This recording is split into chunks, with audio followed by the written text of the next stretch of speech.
में गिर जाए। वास्तविक उस समय उसे बहुत ही कठोर परिश्रम की आवश्यकता महसूस होती है और सफलता की कलम से बचने के लिए उसे अपने व्यक्तित्व की रक्षा करनी चाहिए। ऐसे लोग अपने आत्मविश्वास की शक्ति के बल पर दिन रात कड़ी मेहनत करते हैं और सफल हो जाते हैं। फ्रेंड्स, जब मनुष्य पर संकट की घड़ी आ जाती है, जब वो किसी भी तरह से अपनी जीविका चलाने में असमर्थ हो जाता है, तब कोई निर्णय होता है जो सफलता प्राप्ति के लिए पूर्ण पसीना एक कर देता है ताकि उसे असफलता का मोह न देखा पड़े। संकट काल में तो मनुष्य की बुद्धि का भंग होता है। कई बार ऐसे अवसर पर ऐसी सफलता मिलती है जिसकी मनुष्य ने सपने में भी आशा नहीं की होती। वो स्वयं सोचने लगता है कि मुझे इतनी सफलता कैसे मिली। वास्तविक ऐसी शक्ति हर इंसान के भीतर छुपी होती है, परंतु वह उसे पहचान नहीं पाता। जैसे वह संकटों से गिर जाता है, वैसे ये शक्ति बाहर निकलकर उसकी सहायता करने लगती है। जो काम इससे पहले वह संभव समझ रहा था, वही काम पूरे होने लगे। इसका कारण यह है, जब मनुष्य का जीवन चारों खतरों से गिर जाता है, तब उसे बाहर निकलने के लिए वह हाथ पैर मारना शुरू कर देता है और इस संघर्ष से उसकी बुद्धि तय हो जाती है। उसमें प्राकृतिक नैसर्गिक शक्ति आती है। फ्रेंड्स, अपने जरूरतों की पूर्ति के लिए संघर्ष करना हम सभी का कर्तव्य है।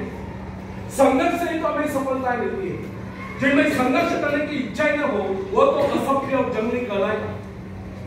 आवश्यकता तथा आवश्यक पदार्थों की दुर्लभता ही सदा से मानव जाति के विकास का कारण रही है।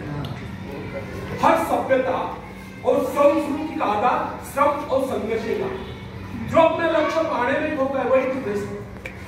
कई वैज्ञानिक अपनी साधना में हीन होकर अपने लक्ष्य को पाने के संघर्ष में जूझते रहे। उनके परिवार जन अभावग्रस्त होकर भूखे मर गए, परंतु उन्होंने अपने उद्देश्य को प्राप्त करके चैन के साथ सोचा। जब उन्हें सफलता प्राप्त हुई तो लोगों को उनके आविष्कार लेने की शोध बहुत बड़े आश्चर्य से मिली। फ्रेंड्स, आवश्यकता ही आविष्कार की जगह, शोध की जगह है। जरूरत का ही कमाल है जिसने मानवीय सभ्यता को कहां से कहां पहुंचा दिया। अश्व युग से संघर्ष जरूरत की लक्ष्य का निर्भर करती है। इसे पाने के लिए वैज्ञानिक तथा शोधकर्ता जी जान से जुट जाते हैं। मनुष्य की गुप्त शक्ति का पता उस समय चलता है जब कोई जरूरत आकर उसके सामने खड़ी होती है, उसकी पूर्ति के लिए वो संघर्ष करता है। मनुष्य की यह गुप्त शक्ति आपातकाल में प्रकट होती है। इसका सीधा अर्थ यह हुआ, यदि मनुष्य को किसी वस्तु की आवश्यकता ही न हो तो उसके आंतरिक शक्ति का अंत हो जाए। बाहरी सहायता लेने से भी इस आंतरिक शक्ति को बाहर निकलने का अवसर नहीं मिलता। जो काम इस शक्ति द्वारा लिया जाने वाला था, वही काम हम दूसरों की सहायता लेकर झटपट कर डालते हैं और पंगु तथा शक्ति बने रहते।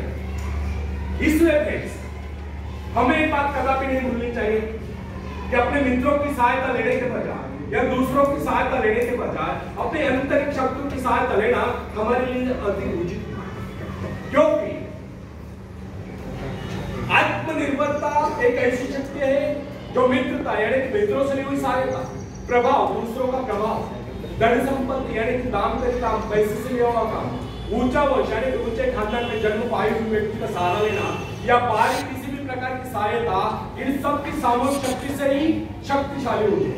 इन शॉर्ट, आत्मनिर्भरता एक ऐसी शक्ति है जो मित्रता, प्रभाव, धन संपत्ति, ऊंचा वंश या बाहरी किसी भी प्रकार की सहायता, इन सब की सामूहिक शक्ति से ही शक्तिशाली होती है।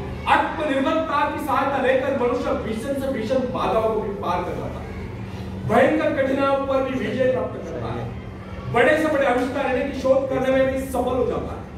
इंसानी गुणों में सबसे अधिक शक्ति आत्मनिर्भरता की है।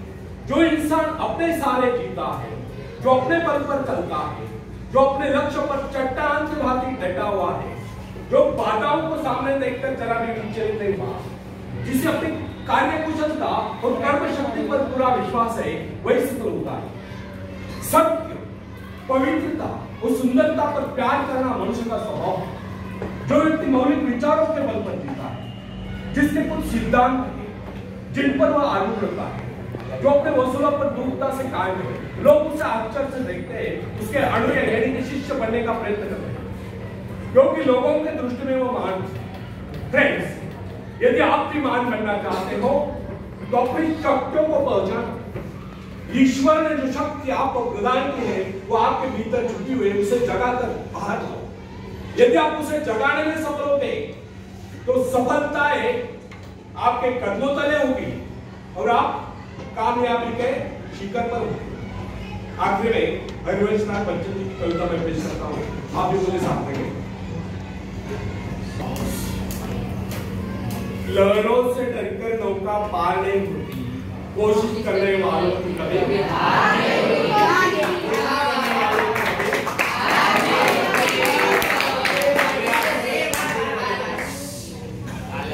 नन्ही चींटी जब दाना लेकर चलती है, चढ़ती दीवारों पर 100 बार फिसलती है। नन्ही चींटी जब दाना लेकर चलती है, चढ़ती दीवारों पर 100 बार फिसलती है। मन का विश्वास रगों में सांस भरता है, चढ़कर गिरना गिरकर चढ़ना ना करता है। आखिर उसकी मेहनत बेकार नहीं होती, कोशिश करने वालों की